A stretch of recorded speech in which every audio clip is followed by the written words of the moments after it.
Good morning বন্ধুরা, নতুন একটা মিনি ব্লগ নিয়ে আবার চলে আসছি।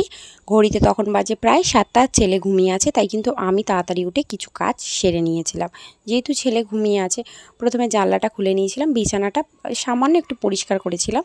তারপরে কিন্তু চলে গেছিলাম ঘরদোরগুলো ঝাঁট দিয়ে মুছতে।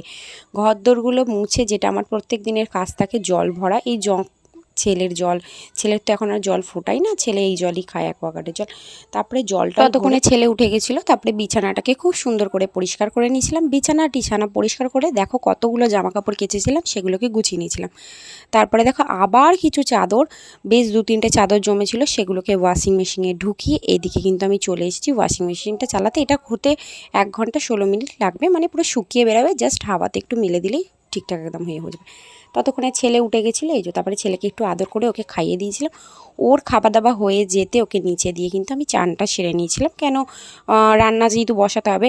এখানে আমি করেছিলাম আলু ভাজা, সয়াবিনের তরকারি, পালং শাক, আর দেখো একটা পার্সেল এসেছিলো, সেটাই আনবক্সিং করতে বসে। এটা হচ্ছে ইলেকট্রিক কেটেল। তো চলো টাটা। কেমন লাগলো মিনি ব্লগটা?